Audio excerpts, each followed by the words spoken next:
Hey, what's going on? My name is Bernardo Castillo Jr. Let me tell you more about myself.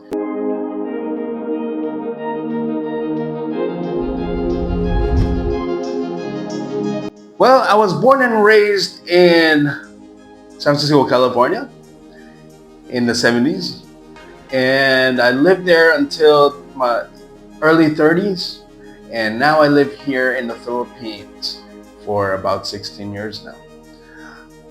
Now, back in 2009, actually, let's go back, way back. Let me tell you more about my history of working.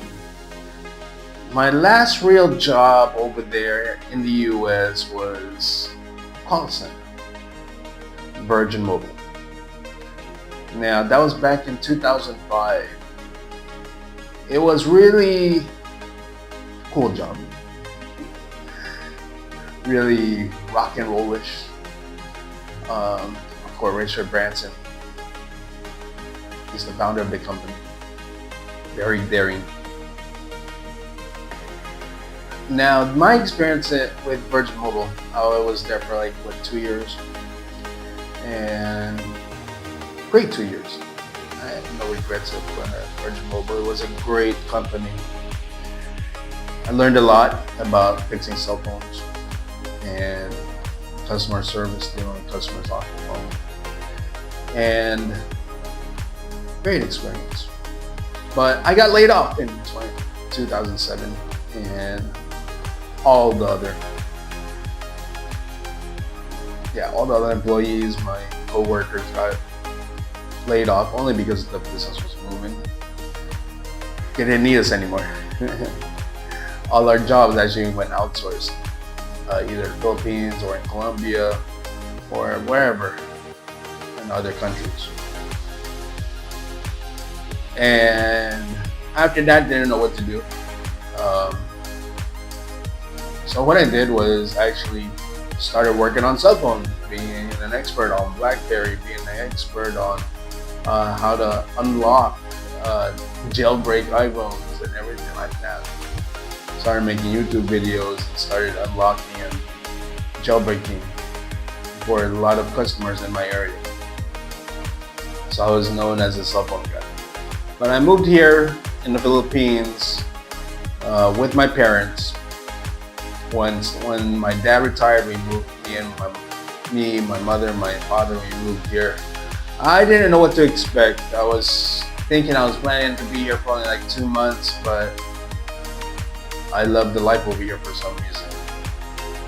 And I moved over there. Actually, I didn't move. I visit over there in California here and there every 2 years, every 3 years. And I can tell you, the reason why I'm here still in the Philippines is I'm happy over here. And that's basically it. Wherever I'm happy, that's where I'm gonna be at. I missed it. I missed the happiness over here. When I'm over there in California, I was like, gosh, I miss the Philippines. When I'm here, I don't say that about America, because I see America almost every single day on YouTube, whatever.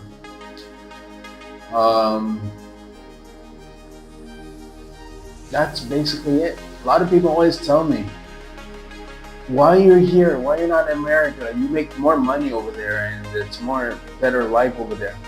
It's not about that. It's about where you're happy at. Is what it's all about. Yeah, that's why a lot of Filipinos, they go out and they work and everything, only because they think that there's no money over here, which is almost true. But the real thing is, there is money over here. I always tell these people that think that there's no money over here, what happened to Jollibee, the founder of Jollibee? They found money over here. What happened to the founder of SM? They found money over here. NBC. What happened to the founder of Philippine Airlines? They found money over here, right? The founder of McDonald's in the Philippines, they found money over here. So that's why I always say it's almost true that there's no money A lot of people found money. Now, all through this time, actually, I've been a business person, been working a business, burger business, and also, uh, you know, building on a virtual assistant company. Now, in back in 2019, after my father died and everything, both my parents died already. Went back to the States for like almost a year and then came back over here. Had plans to run to help my burger business grow, but things changed. I actually started working in a call center over here. Of course, they're gonna hire me, right? I'm fluent in English. I speak the language. I know the culture. They didn't have to interview me that much, or not. It was not hard for them to hire me. So I've been here, at this place called Sutherland Call Center, and worked on AT&T all throughout the 6 years. Now it's about to end, and had a good time here at Sutherland. But I can tell you, it's way different of what they do here and what they do in the States, right? I remember when I first worked in Virgin Mobile, they told me just sit here, watch this guy, and start working, like 2 or 3 days. Just watch and do it, and you do it on your own. Over here, when I started at a call center, and my mindset was, I'm ready to work, right? I'm ready to work, taking calls, let's do it. But there was training. I was not used to it, right? There was 2 months of training over here, and that was pretty weird for me. I didn't know what to expect anymore.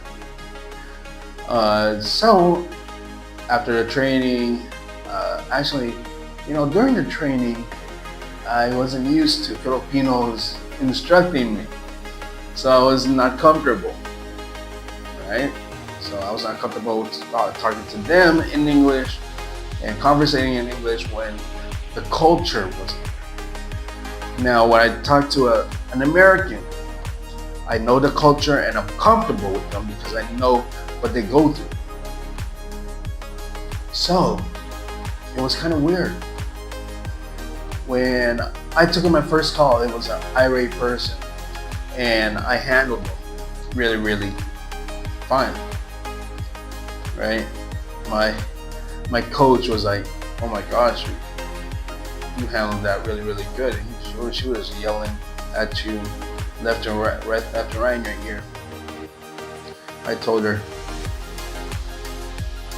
I had people yelling at me over there in the U.S. with their problems, but I handled them really good. This is just a phone.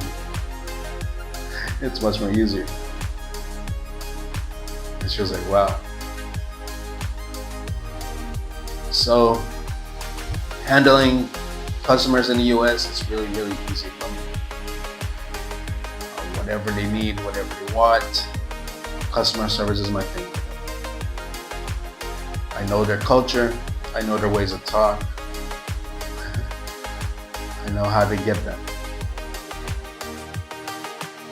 Now the differences I see here, and I hear it, with my coworkers over here.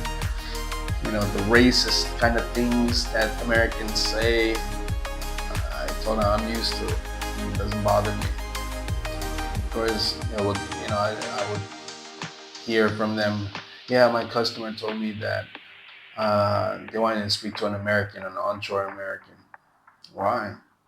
Speak perfectly good English. Oh, that's all they want. The only reason why that happens, I always tell them, it's the culture. The culture is different over there, so you gotta understand them.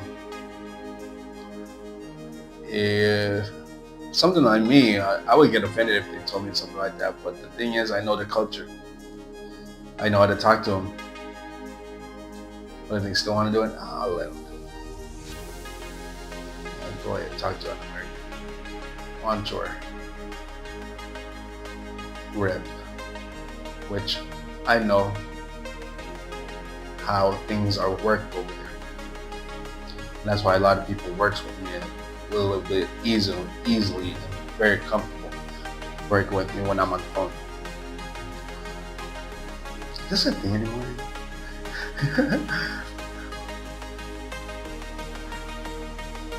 Because the phone is like this, it's not this anymore. Anyways, but that's my story. And throughout this channel, you'll find out more about what I do and also about the company, the business here. And you'll see why you should choose Auxilium Ready and some way to hire Filipino virtual assistants, and baka ikaw gusto mo magtrabaho dito, gusto mo mag-virtual assistant, kami maghahanap ng mga clients mo para hindi sobrang mahirap o mabigat sa'yo.